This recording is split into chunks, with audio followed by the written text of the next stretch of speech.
Hey guys, we are live. I've already noticed a lot of activity in the chat box, and one of them was, "Hey, do you know if these are always at the same time?" They're not. And the only reason they're not at the same time, I'm trying to do one a week, but I travel so much, I do so many live classes that it's not. I mean, I always like to do it at the same time in the week, but yeah, sometimes I'm training on this day, or I'm doing private consulting, or all kind of that. Before I start answering some of these questions, I want to tell you a very quick story. I was talking to a friend of mine yesterday. This is one of those friends that we catch up every couple of weeks. And he says, "Hey, a buddy of mine just had to shoot somebody in self defense." And so, of course, I said, "Well, tell me the story. What happened?" And he said he was at some retail, like strip mall, shopping mall type of place. And he's coming out of the store, and all of a sudden, some crazy psycho guy just starts attacking him, like totally random. Now, my friend's friend, if that's not confusing enough, my friend's friend was a concealed carry holder. And as this guy's attacking him, he draws his gun, he shoots several rounds, he stops the attack, which is, of course, awesome. There were a ton of witnesses around. Everybody saw that it was, yes, self defense. And the police came. And as soon as the police came, all this guy did, the good guy, he said, "I want a lawyer." That's it. Didn't say a single word, didn't say anything else. Well, later, my friend was able to listen to the body cam footage, and the body cam footage, the audio between these two police officers is there's a younger officer who says, "Hey, I've got all these witnesses. They said it was justified that this guy attacked him and he drew his gun." And the sergeant is saying, "Well, I need to hear his story. I need more from him." All he immediately lawyered up. He didn't give me anything at all. Like, I need to know at least something, before we let this guy go. And the good guy just kept saying, I want a lawyer. I want a lawyer. So the good guy ended up getting arrested. He was not in jail long. He quickly got out. There were no charges against him. But I'm going to tell you what I plan to do, even though I hopefully will never in a million years be involved in a self defense shooting. I have had to draw my gun, but I've never actually had to fire it. I hope it stays that way. So if it ever happens to me, and guys who are smarter than me, lawyers that are smarter than me say, give them something. Meaning, let's say somebody attacks me with a knife. The police get there. I say, this guy attacked me with a knife. I thought he was going to kill me. So I drew my gun to defend myself. That's all you got to say. Don't say much more after that. Just say that one sentence so the police have something to work with. Because if you say nothing, you meet a lawyer up, they don't know anything at all. And it could be that, hey, you're the instigator or you're the guy who started. So they need for something to write in their report because I got to report and document everything. So that's what I plan to do is a very simple one sentence and then shut your mouth after that because you don't want to answer any more questions. You don't want to sit there and answer and have a police officer say, "Hey, how many rounds did you shoot?" "Oh, I shot 7 rounds." Well, then it turns out you shot 10 rounds. And if, heaven forbid, you have to take the stand, they say, "Well, Mr. Smith, you told the police you only shot 7 rounds, but you really shot 10. So what else are you lying about?" In real life, you're not going to remember how many rounds you fired in such a stressful situation. You have no idea if it was 5 or 6 or 7 or whatever. So, me given one sentence of, "Hey, this guy started punching me. I thought he was going to kill me. So I pulled out my knife and I used it to defend myself. And then, may I please have a lawyer?" So one sentence and lawyer up what I'm doing, but to each his own. You can obviously do what you want. I know there's a lot of self defense organizations, which are awesome. I love pretty much all of them, but some just say, immediately lawyer up, give them this card, and don't say a single word. That's nonsense. Like in the real world, if you don't want to get arrested and go to jail, give them the one line and then you'll be good to go. All right. Let me see. Hey, welcome from India. I'm not going to try and pronounce your name because I would butcher it, and I don't want to do that, but definitely welcome. So let me know what questions you have. This is kind of a free for all Q&A type of thing, and anything I can help you with, anything you could need. I know somebody. Um, uh, a fake Barack Obama for some fake Barack Obama. Why are you on here? Anyways, uh, what was I going to say now? Now fake Barack Obama made me lose my train of thought. Oh, I was going to talk about. Somebody asked me about the titanium tactical pen. Yes, until Saturday, you can get the titanium tactical pen. It is, because a lot of people ask me this too, it is a writing pen. It's just made of titanium, meaning if I pull off the cap here, you can see it's a regular writing pen. If I unscrew this whole thing, It's got a refill, and a refill you can get at Home Depot, I would say Home Depot, Office Depot, or any office supply store. It is awesome looking. It's made of titanium, as you can see, and it's limited edition, and you can get it until Saturday night. I'm trying to think what the website is. Spy47.com if you want it. Spy, the numbers 47.com. So that answers those questions about that. Welcome from Tennessee. Welcome. I'm reading the wannabe Obama thing. Welcome from Cape Town, South Africa. Funny South Africa story, Mr. Cape Town, is we had a gentleman come out to our Ultimate Spy Week, flew out from South Africa, great guy. And when he got there, I'm like, I always ask people, what are you taking this training for? Because some people are taking it for safety reasons. Some people are taking it, safety and security. They have threats against them. And then other people are just like, hey, I just want to have fun. I want to crash cars. I want to shoot guns. And I just want to have this knowledge. But fortunately, I don't have any serious threats. So the gentleman who flew over to Utah from South Africa said, well, I was in my car one day. Somebody tried to carjack me. They pulled out a gun. I was able to speed off, but they followed me. And finally, I drove straight to the police station. And when I went in the police station, the cop looked at me and, I said, hey, somebody just tried to carjack me. They pointed a gun at my window. And the police officer said, did he fire around at you? The guy says, no. So he didn't shoot you. You're not injured. You're not hurt. No, no, no. He says, get out of here. Don't waste my time. So that sounds like Chicago, actually. That is pretty much the exact same thing that happens in Chicago if you go to the police and somebody's pulled a gun on you, because I have many clients and customers in Chicago. And fortunately, it's happened to only a small percentage, but it has happened to them. So that's why this guy came over from South Africa to get training, because he wanted to be much better versed in evasive driving and anti-carjacking measures. So that's why. Let's see. Trisha says, I'm 73. I live alone. I can't afford to pay for training. Is there an organization that helps people in my situation? I would go to your local gun store. Local gun stores sometimes have free Saturdays or free whatever. So I would definitely ask them. And Trisha, it says Trisha something Texas. So if you're in Texas, that means there's probably a lot of local gun stores around there that can give you that training, which you obviously want to be trained. But yeah, I would definitely check that out, try that out, because there's a lot of them will just say, hey, 2 hours on a Saturday, 8 hours on a Saturday, whatever they have, they will train people on how to safely use a gun, which is obviously very important. Welcome from Kenya. Nice to have you. Let us know what we can do, how I can help you. Steve from Chicago. I can just tell you story after story from Chicago. Like, we do executive protection, bodyguard work, and we do celebrities, high net worth individuals, a lot of musicians. I don't know why, but musicians seem to love us. So my business partner, who runs the executive protection division, there was recently, when I say recently, I don't know if this was 3 months ago, 4 months ago, but we were doing executive protection to one of the not concert goers, but you know what I mean. One of the celebrities, one of the musicians who was headlining the concert. We did the executive protection for him. After the concert and all the tour bus area, once they were all cleaning up, two guys got in a shootout. Like, literally, two guys are shooting each other. And by some miracle, nobody was hurt. Nobody was injured. The police came. They talked to obviously a bunch of people. They talked to my partner, who was the lead executive protection agent, and said, did anybody get shot? Did you see anybody get shot? Is anybody hurt? Nope, nope, nope. Okay, we're not going to do anything.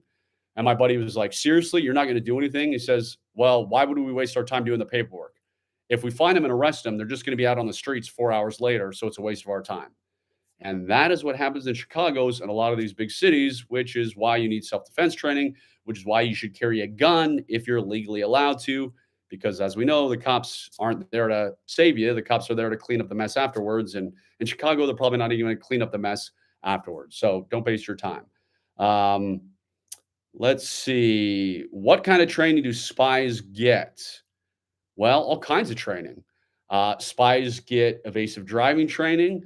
They get firearms training, so pistol, rifle, shotgun training, surveillance detection route training. The art of elicitation was just a fancy way of saying how to elicit information people, how to get people to fall in love with you, how to get people to trust you, how can you extract information from people, basically. And a whole host of other training. Obviously, self-defense training, hand-to-hand training. What if some guy pulls a knife on me? What if some guy pulls a gun on me? gun disarms, knife disarms. So it is a lot of training. And fortunately, you don't have to use the other training that often, meaning the self defense or the gun stuff. And it's mostly the powers of persuasion, the art of elicitation, the being able to talk your way out of things. Because as one of my buddies likes to say, there are two ways to get out of a bad situation. You can either talk your way out or walk your way out. Talk your way out means, hey, I'm just talking my way out of it. I don't want any trouble here, guys. Walk your way out of it means you're walking your way out, and maybe the gun's out and you're walking your way out blasting, which is not ideal. You want to avoid that in all situations as you can. Tuning in from Japan. Awesome. Thank you. Okay, you live on the third floor of a four-story house. If a fire breaks out on the first floor, what is the best course of action to take? Well, since you're only on the fourth floor, I would definitely get one of those ladders, so one of those escape ladders, and hang it out if you can, because you can buy them in all different lengths. So I would get one of those. And then, of course, make sure you know all your exit routes and have multiple exit routes because you never know what's going to be blocked off. So you've got to have multiple escape routes for everything. So check out, okay, if this store is gone, what would I do? And maybe that ladder might be used from a different window that is not yours. So I always tell people that kind of stuff is it may not be your apartment that you're escaping from. Maybe you run over to a buddy's and that's one. So have multiple ladders, have one that is just there, maybe hooked up, ready to roll out, and then keep one in the box that you could take somewhere else if you need to. So that's what I would do if it were me. And of course, have good smoke detectors, CO2 detectors, and all that kind of stuff is what you should have. Welcome from Brazil. Good to have you. A lot of kidnapping problems in Brazil. I've done consulting with companies who I cannot name, but very large multi-billion-dollar companies who have kidnapping issues in Brazil, and I've helped them out with that type of thing. So be safe in Brazil. Let me see. What else we got here? Does the CIA use Red Sparrow type assets? So when you're talking about, I assume you're talking about women and honeypots and all that kind of thing. Uh, CIA officers, meaning male and female CIA officers, do not sleep with somebody else from a foreign country to try and extract information. That is a big, big no no. You will get in a tremendous amount of trouble if you are sleeping with a foreign person. However, other countries do it all the time. So Cuban women are very good spies. They're deadly spies. They're trained by the Russians. They will sleep with somebody they're trying to extract information about.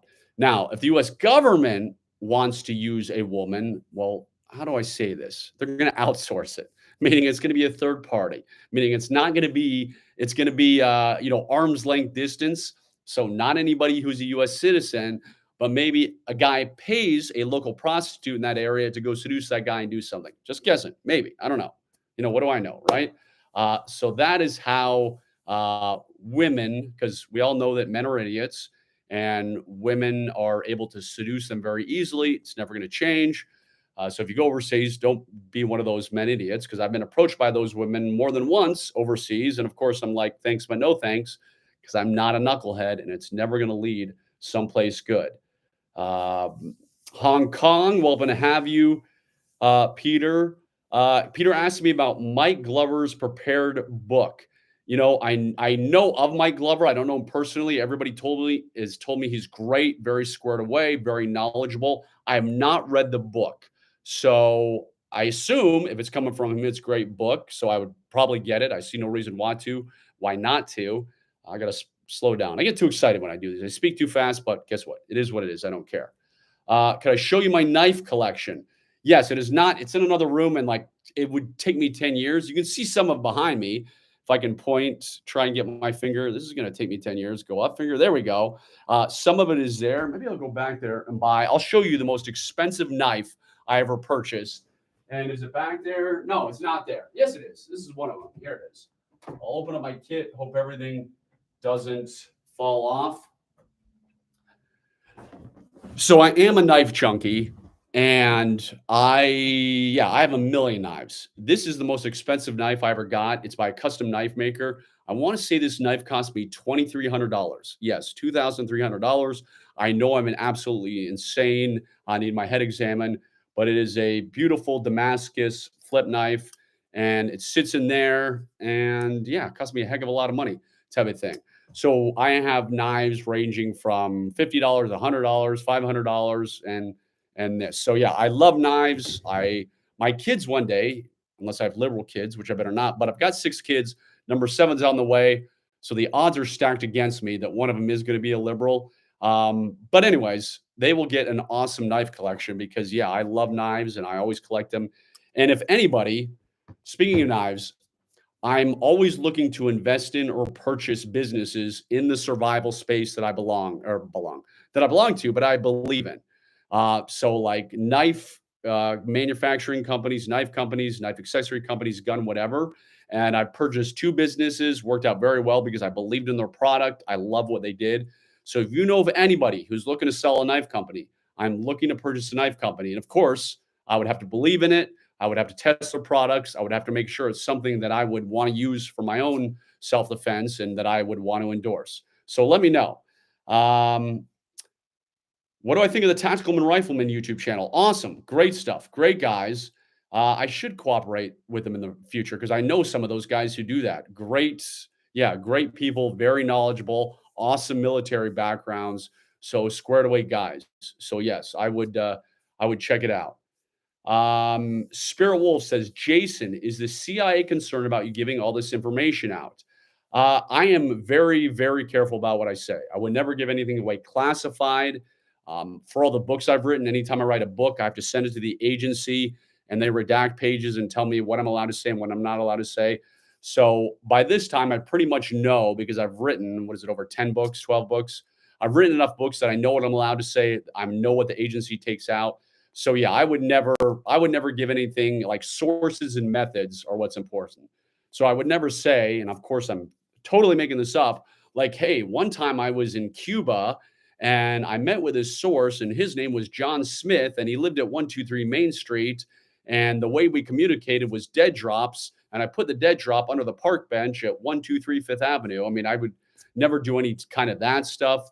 So everything I share with you is non-classified and I'm able to because yeah, I think anybody who violates classified information is a douchebag and a bad person because like people who do it intentionally, meaning Edward Snowden, like you know what you're getting yourself into, you know you signed a secrecy agreement. So if you like willingly, knowingly are giving out classified information, not good. Um, Let me see. I love Spirit Wolf saying, 9 of his kids, somehow only 2 are not liberals, all raised in a conservative environment. Now you got me really worried. Who's going to take my gun collection? That'll be interesting Thanksgiving. I'm trying to think of, I only have one brother. So I had a small family and he is conservative. My mom died of cancer and I inherited 2 stepbrothers, but it was later in life. I mean, she died when I was in my 20s. So it's not what like I grew up with the guys. And I think I'm trying to think. I think one of them is conservative and one of them is definitely liberal. One of them is like out of this world liberal. But we don't really talk to each other. I mean, nice guys.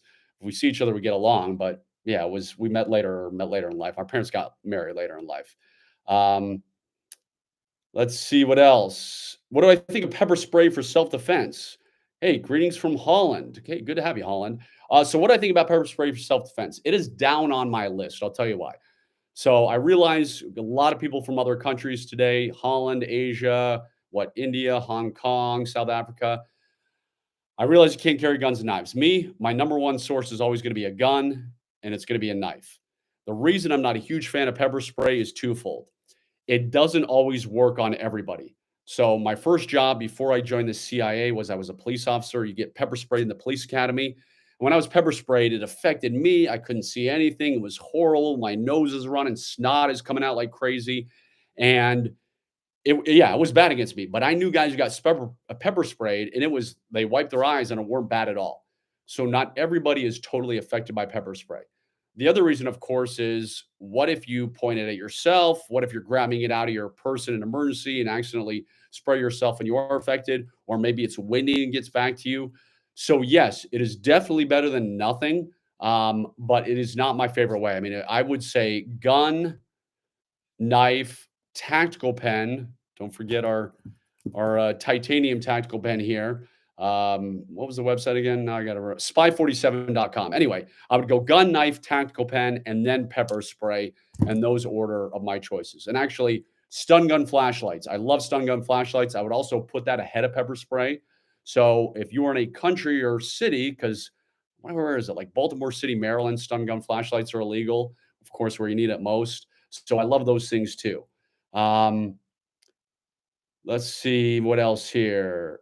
Ever watch Covert Affairs? I have never seen Covert Affairs. Somebody recently asked me, I was doing an interview with a comedian, and he said, like, what is the most realistic show? And I mean, most of them aren't, obviously. Nobody's going to watch James Bond, and if it's not action after action after action or Mission Impossible. But the show Quantico, I want to say it was in season 2, but they went to the farm. The FBI went to the farm and got trained, and whoever was doing that consulting did a good job because they talked about surveillance detection routes. They were more realistic of what a surveillance detection route is and how it works. So that season of Quantico had some realistic, rather real information compared to a lot of other shows, which are just highly entertaining, like the movie Taken. Somebody asked me about movie Taken. Of course, is super far fetched. Even though I loved it, Liam Neeson did a great job, and it was entertaining to watch. Um, Speaking of knives, I have a knife, U.S. Army origin, which is a switch knife from a friend some years ago. Yeah, I love knives. I'm all about the knives. Let me see. So now I got to watch Covert Affairs. Is it? I don't even know anything about it. As long as it's good. Like I don't watch shows which are like sex and nudity and a lot of foul language. I don't do that. I don't watch rated R movies for religious reasons. So as long as it's a show I can watch, PG-13 or less, I will watch it. Like I wanted to watch, what was it? The Oppenheimer movie got good reviews, but I heard there was a ton of nudity, therefore I can't watch it. It's totally unnecessary. I like cover. I mean, you can make movies without needing to have the F word every other sentence or whatever. But that's my 2 cents. Some will say I'm old and too old fashioned, but it is what it is. I'm not going to change. Let's see. Let's see what else. Where can I find out about when you hold in-person classes? So if you go to spyweek.com, that talks about in-person classes. If you go to spysafety.com, and if you classes. So if you go to spyweek.com, that talks about in-person classes. If you go to spysafety.com, and if you go to spydangerous.com. Those are the 3 in-person classes that I've got open to the general public right now. Some of them are already sold out for 2023. Actually, I think everyone's sold out for 2023. But the 2024 dates are on there if you want to go to any of those 3 websites. What else? Let me see. Sorry about your mother. On a topic of it, how do you deal with grief from a close friend or family member's passing? What is your attitude towards dealing with grief different now from the CIA days? That's an interesting, good question. First, I'm probably nobody's ever going to accuse me of being Mr. Sensitive. That is for sure. So if you're like looking to come to me for a marriage therapist or marriage, like I am the absolute wrong guy. I had a yeah, I had a relative not too long ago call me about something. It was crying, and I told my wife like, why is this person calling me? I'm the like, take the phone. She should be talking to you. I don't know why she's calling me. Like I'm the worst person when it comes to feelings and being sensitive. And then my wife was like trying to hand the phone back. I was like, no, you deal with this. This is right up your alley. This is girl stuff. You should be handling this, not me. I'm not Mr. Sensitive. So the way I deal with grief is everybody grieves differently, obviously, as I go for long walks. Um, so I found that very long walks help me. So if like I'm dealing with grief when after my mom died of cancer, for instance, when I was in my 20s, had some woods where I lived, and I just went on a very long walk in the woods. So that helps me. And then also exercise too. I exercise 5 days a week, sometimes 6, never on Sunday. But anyway, exercise with all the businesses I run, with my 6 kids, with all the stress I got going on, clients who some have very difficult circumstances. I find exercise helps me with stress and also deal with grief. So just a very hard workout where you're sweating like crazy. That is something I do. Okay, let me. I didn't watch 13 Hours either. Somebody because I think 13 Hours is rated R. I don't watch rated R movies, so I would have loved to watch it. Watch Barbie. No, I did not watch Barbie. I assume Barbie's rated PG-13 or PG, but yes, and I think my kids are still young because I didn't have kids until after I left the agency. So I think Barbie was more adult-like, and um, yeah, and so I didn't. None of my kids were taken to see it, and I'm not going to watch Barbie. Not my 2 cents, not my slice of pie, not something I want to see. So let me see what else here. Can you transition quickly from airsoft guns to real guns? Well, I mean, airsoft guns are great. We use them in training often. So in our spy dangerous class, we use airsoft guns.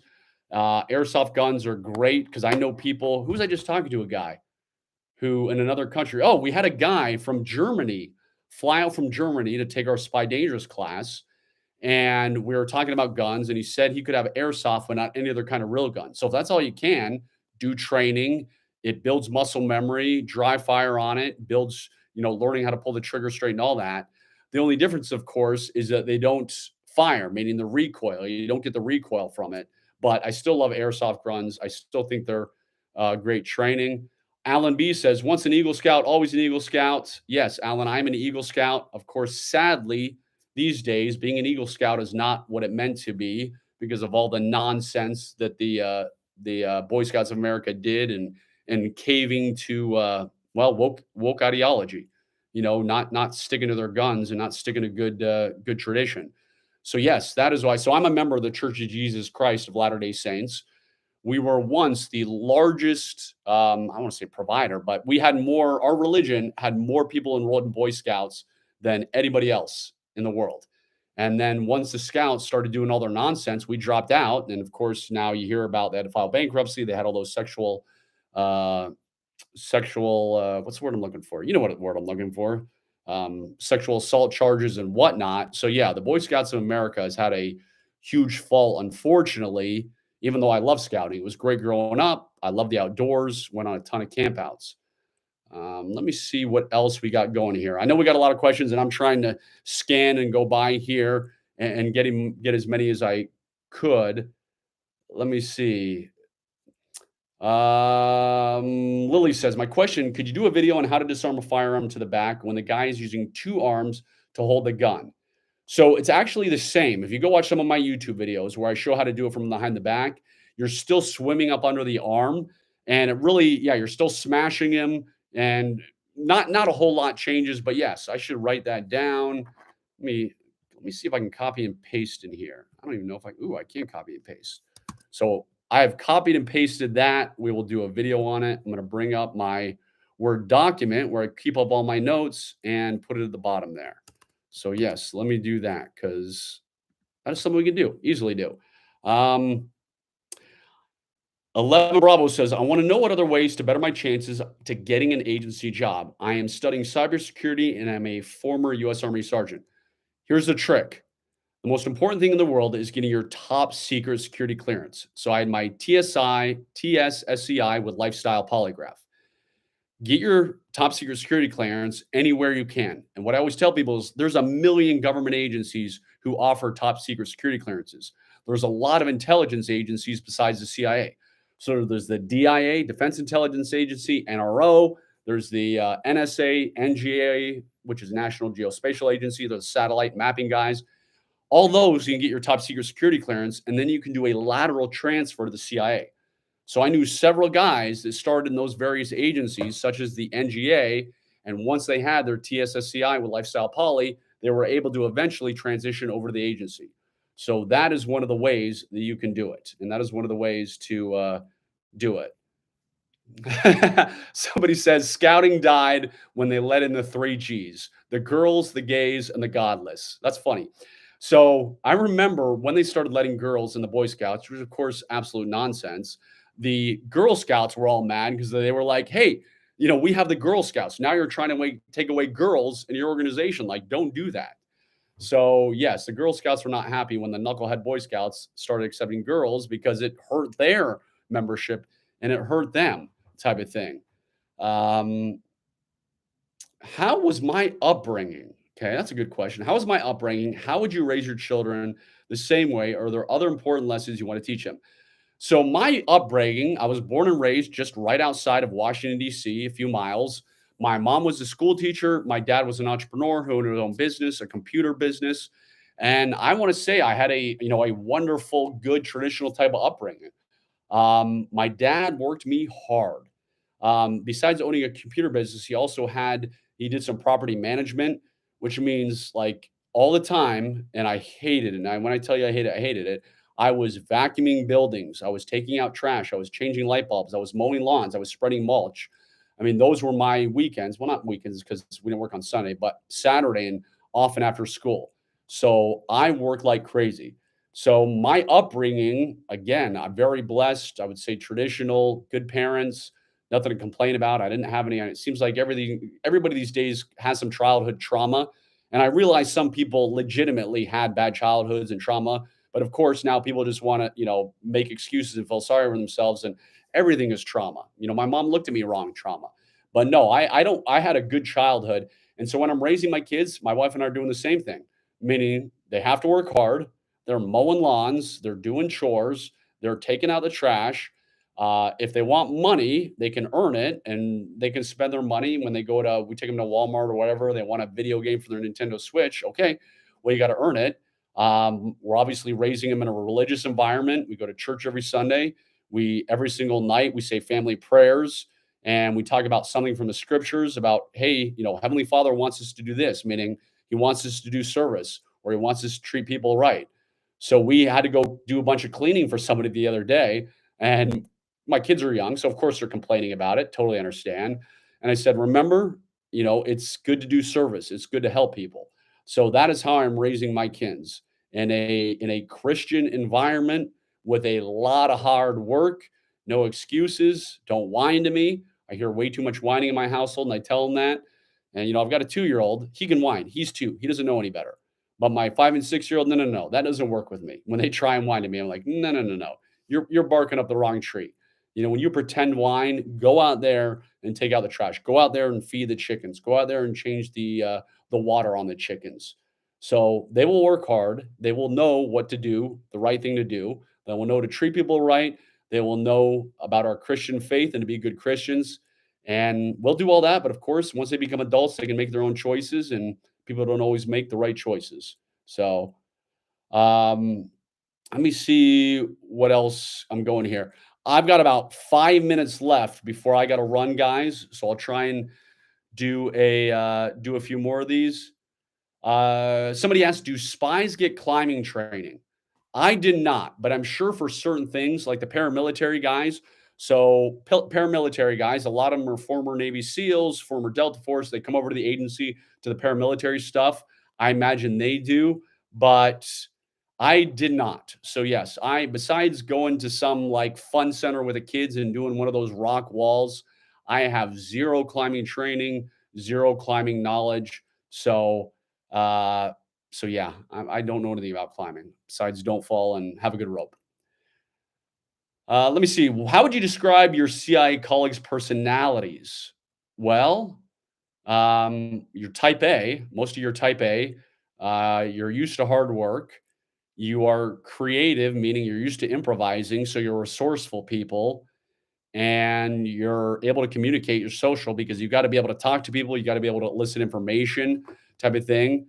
So it's not like it's some awkward people. I guess the scientists who I did not interact with that much. If you were the directorate of science and technology, like the super geniuses who are creating all the cool cameras and all that kind of stuff, those guys could be introverted because they're working in their laboratories all day. But yeah, pretty much what you'd expect. Type A, very aggressive, very good at communication, and not taking a lot of nonsense. It's not a lot of nonsense going on there. Um, Let me see. Do you ever do training for people with disabilities? Yeah, I mean, our courses, we have people all the time. The guy I mentioned often who's coming out a lot was 83-year-old Stanley in a wheelchair. So we've had people come out in wheelchairs. We've had people come out with all types of disabilities, and I will work with you. I will show you what you can still do. So again, 83-year-old Stanley with a wheelchair, he came out and he told me, "Hey, I coming out because I feel like I'm an easy victim. People look at me, I feel like they're sizing me up, and I would not want to mess with him now." So we showed him, here's all the different things you could do. Here's how you might be able to carry a gun, where you could store it. Here's how to use a knife and what type of knife would make sense for you. So, yes, absolutely, we can do that. Somebody asked me, "What are your overall thoughts on the Surprise Kill Vanish book?" I thought it was entertaining. So I thought it was good. I Somebody did give it to me, and I read it, and some of the stuff I know in there and is true, and some of the stuff, of course, exaggerated because it is a book. But yeah, overall, I thought it was a great book, entertaining read. And I'd already known a lot of the stories or known some of the people in the stories, but I thought it was well written. So I did like the book. Uh, does CIA self-defense training protect against martial arts moves? Yes, it shows you how to defeat somebody, even if they may be a black belt type of thing. And it's easier than you think. That's the honest truth I can give you. Everybody, like, not that black belts aren't awesome. And if you work hard and get your black belt, more power to you. But there are ways to defend them. They're not untouchable. Not like the movies where a guy can judo chop 75 people if he's a black belt. There is a way to stop them. Let's see what else. Um, Let me see what else is going on. I'm going to do one more one. Paintball. Okay, last one because I really got to go. Um, Paintball guns for home self defense. I mean, if you live in a country that's so oppressive, you can't use a real gun. But here's why I would never in a million years use a paintball gun for self defense. If somebody breaks into your home and they are there to try and kill you or rob you or rape you or whatever, which if somebody breaks into your home, they're there to do some evil. I want a gun that's going to stop them. I want a weapon that's going to stop them. I don't want a paintball gun, which is going to put welts on them and it's going to hurt them because then they can keep coming and they can keep coming to kill me or do whatever they want to do. So people sometimes ask me, like, what about pepper spray balls for home defense? Well, it may not work. And if somebody has invaded your home, if they've broken into your home, this could be the worst of the worst human being. I want a gun to be able to stop them because I know they're there to do horrible things to me, my wife, and my kids. So that is why I do not like a paintball gun for home defense. Okay, I got to rock and roll. I appreciate all the wonderful questions. I appreciate the people who join from all the countries over the world. I will try and do these every single week because I love answering your questions and I'm hoping you're getting knowledge that helps you. And I don't know when it's going to be, but I'll have my team put up one of these for next week, but I got to check my schedule for next week. So, all right, I'm off. I've got to go do, well, some things I can say, not like it's bad or legal. You know what I mean? Some consulting gigs for people I can't say, and several other stuff today. So on this Thursday, I'm looking down to make sure it's Thursday. It is. On this Thursday, have a wonderful rest of the day. Thank you again for your questions. God bless you. God bless your family. And God bless America. And don't be shy about protecting and defending our freedoms because that's what we need people to do these days. All right, I'm out of here. And let me end this bad boy.